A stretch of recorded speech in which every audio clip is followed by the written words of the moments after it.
With her 6 completed novels, Jane Austen is considered a pioneer in fiction.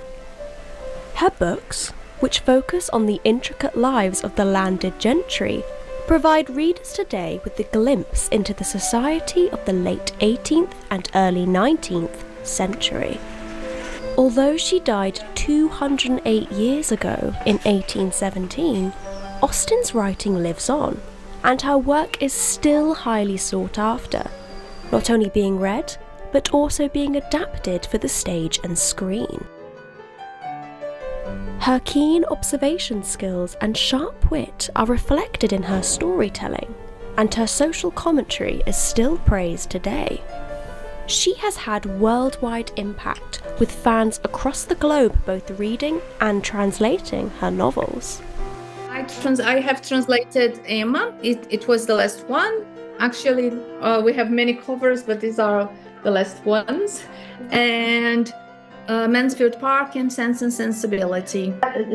Journalism Society of Italy, JASIT, is a cultural association active throughout the country to promote in Italy the knowledge and the study of Jane Austen, her life, her work, and everything related to it, through any activity useful to achieve this goal, in the name of personal and shared cultural enrichment.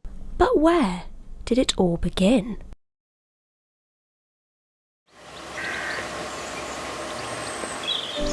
Austen was born in the small village of Steventon in Hampshire on the 16th of December 1775 to George and Cassandra Austen.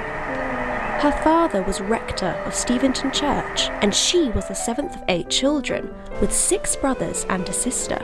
She lived at Steventon Rectory until 1801, when her father retired. Her older brother James took over the position as rector and planted a lime tree which still stands today. The only remaining part of the Steventon Rectory is this well, just behind me. The rest of the building was demolished in 1823 by Jane's nephew William Knight. He built a new rectory replacing the original one. Although the rectory itself hasn't survived, the St. Nicholas Church, where Jane Austen was baptised and where she would have worshipped, is still standing. In the Victorian era, the church underwent some alterations, one of which was the inclusion of beautiful stained glass windows. But the church retains a lot of its original historical character. It's considered a beacon in Steventon for Jane Austen fans. There are decorations and displays dedicated to her throughout the church, including a bronze plaque. It's easy to imagine Jane Austen sitting with her family in the front row, watching while her father preached. It was here in Steventon that Austen's love for storytelling blossomed. She wrote little plays with her siblings as children and shared her creativity with her family and friends, entertaining them by writing short stories. As her writing progressed, she wrote the first drafts of her novels Eleanor and Marianne, Susan, and First Impressions. These went on to become Sense and Sensibility, Northanger Abbey, and Austen's most popular novel, Pride and Prejudice. Although Austen's novels focused on the lives of the landed gentry, she herself was not part of this class. Austen and her family were members of the pseudo-gentry, a class that had the expectations of the gentry lifestyle, but not the finances to cover it. The rectory doubled as a boarding school for an extra source of income, and Jane had the responsibility of helping out with farm tasks. Austen herself was sent away to boarding schools, but the education she received was scanty. Her main source of learning was her father and his books. She lived quite a sheltered, ordinary life. How did an ordinary woman become such a phenomenon? Jane Austen wasn't particularly well travelled, and she didn't have the most prestigious education. But her ability to observe characters and weave stories around them has stuck with us for so many generations. I'm here today to find out more about her influence on film, fiction and theatre, and to discover why, even today, 250 years after her birth, she's so loved nationally. Society has changed a lot since Jane Austen's time, and even then, her novels weren't always considered the epitome of literature. Much of Austen's success came after her death, gaining significant popularity in the Victorian era. Today, women have much more independence and freedom than they did back then, and the issues Jane Austen discusses in her novels might not be considered relevant. Helen Howe is a committee member for the Jane Austen Society in Hampshire. I spoke to her to find out why she thinks Jane Austen is still so popular. I think her stories are very relatable. I think that's why they are timeless. She does write from a very small sphere, and I know that she's been criticised for that as being a provincial writer. But I think what she does really well. Her characterisation is fantastic. There's not an awful lot in terms of plot line, but she talks about human situations that we can transfer to modern day, which is why some adaptations, as you know, like Clueless in 1995, are just fantastic. Now, my daughter watched that film and thought, oh, it's about a high school girl and she learns lessons, not knowing that actually it's the plot of Emma. It's very transferable. So, yeah, she's very amusing, she's very witty, but it's her style of writing I like. I always feel I'm in a bit of an exclusive club with Austen. She's inviting me to look at her characters and make judgments. And be a bit of a detective in a way. Her characters are very believable because they're based on real people. It's a mistake that people make. They look superficially at Austen novels and think, oh, it's all about love and marriage. Obviously, marriage is an important factor because for those at that time, it was a very important issue for women. We know that Austen herself rejected a proposal. A man named Harris Bigwither made her an offer of marriage in 1802. And although she initially accepted his offer on the 1st of December, she changed her mind overnight, and by the next morning, she'd rejected his proposal. Austen's really quite a feminist in terms of her attitudes and her will for her women to be independent and to have their say. Keeping young people interested is tricky. I mean, this year there are so many events going on, and again, adaptation is a good way in.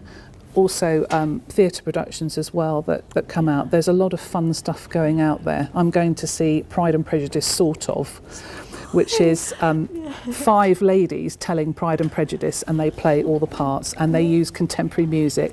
And I think all those things are a good way of encouraging a younger membership.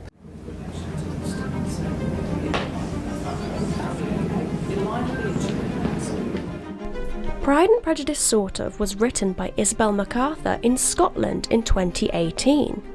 It opened in the West End in 2021 and has won the Laurence Olivier Award for Best Entertainment or Comedy Play.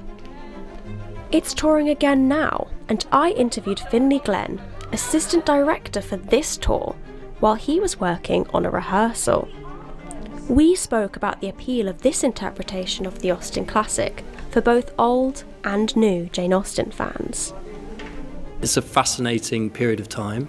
I think it's a period of time that people are still very interested in, borderline obsessed with, I think, because there's a big Austen following. And I don't know what it is. I think there's something about the manners and politeness of the period or something that people enjoy, all the kind of silly social games that people play and the way that people dress and the way that they speak, and that there's something almost quintessentially old-fashioned and English, and I don't know, people seem to love it. The way that it's been treated is very playful and irreverent, and if you come and see it you'll realise that it's not a stuffy drawing room version of this story, which, you know, because it can be very mannered and very stilted, but this is the total opposite. It's told by 5 servant characters who, in front of your eyes as an audience, become all the different characters in the novel. It's therefore got this quite heightened, playful, joyous spirit. And it's got a whole kind of theatrical box of tricks that it's using as well. It's even got karaoke in it, so it kind of plays with, obviously it's kind of set in a Regency period, but then we introduce these modern elements. It's got kind of pop songs in it, so I think it's that it's treated not too earnestly, or you know, it's faithful to the story, but it does it in a really playful and original way. I mean, Isabel, who wrote it, is brilliant. She wrote this play, and she's like wickedly funny and witty, but fundamentally she's telling the story that was written by Jane Austen, and that's what people come and love. So, you know, some of the reactions that we get for the show are not for things that we've made, that Isabel has written. It's for stuff that Jane Austen's written, that some people don't even realise that it's, you know, stuff from the original book that they're finding funny or enjoying, or, you know. It can be argued that Austen enjoyed the theatre and found plays entertaining, writing them herself when she was young. She even made trips to the Theatre Royal in Bath with her family. And after 25 years in Steventon, Bath became her new residence.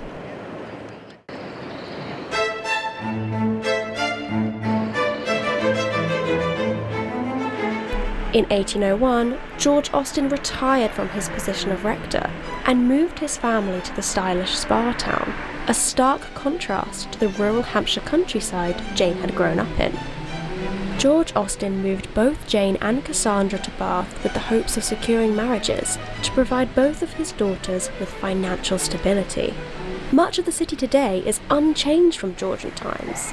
The architecture, the scenery, even some of the places Austen herself would have visited still stand, such as the Pump Room. The city has its own dedicated corner to Jane Austen, with the Jane Austen Centre. Located at 4 Gay Street, just a few doors down from 25 Gay Street, the house that Austen herself occupied while living in Bath, the Jane Austen Centre offers an interactive exhibition to provide guests with the opportunity to learn more about Austen and the time she spent in Bath. One of the great charms of the Austen Centre is the character actors, who bring Austen's beloved characters to life. After giving a short introductory talk, the actors are ready to assist visitors who wish to get dressed up in Regency attire. The exhibition also allows guests to practice their own writing skills using quills and ink, just as Austen herself would have. Bath was a huge inspiration to her when she lived here. She definitely took a lot of influence from, society and what was happening at the time. It was pivotal. I think it was an amazing fount or source of inspiration for her.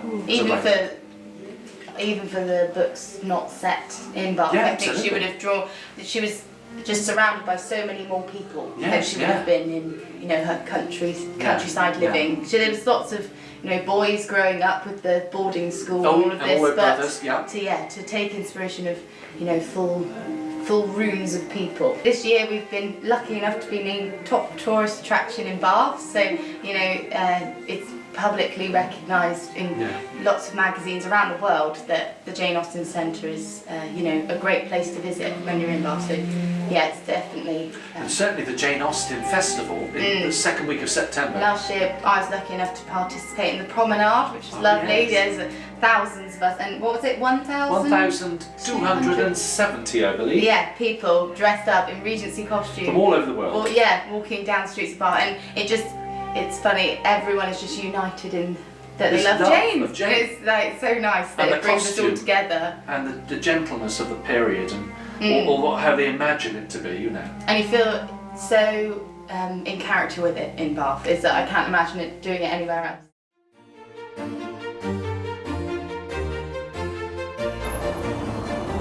But the Jane Austen Festival isn't the only festival planned this year to celebrate Jane. In the year of her 250th birthday, Chawton Cottage, the residence where Jane Austen wrote and revised her novels, of which 4 were published, is hosting book festivals to celebrate the author's legacy. Rebecca Wood is a museum officer at Chawton Cottage. I spoke to her to find out a bit more about these festivals and any other celebrations that the museum has planned.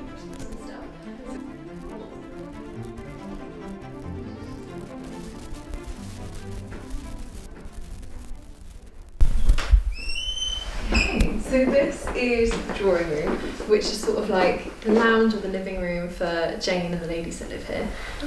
We've got original Austen pieces in here as well. 2025 is a really big and busy year for us, so we have planned 5 mini festivals throughout the year. So we had our Pride and Prejudice festival back in January, we've got a Sense and Sensibility one, an Emma one, a Persuasion one, and then the sort of birthday celebrations as well in December.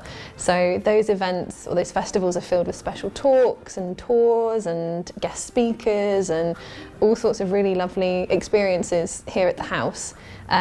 We also launched a book this year, or possibly the end of last year, which is a Jane Austen year, and there's also a podcast with the same name as well. So we've just been finding ways to keep telling our stories, and people that maybe can't make it to the house can enjoy the podcast or can enjoy the book and get a look at it. And I think just trying to raise the profile of Jane Austen. I mean, she is everywhere this year, even, so early in the year.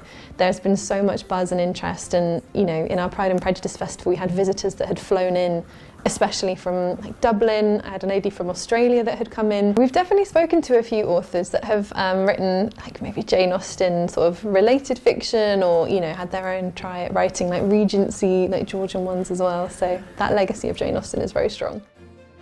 Winchester, the final resting place of Jane Austen, has a few events and celebrations planned for the author's 250th birthday.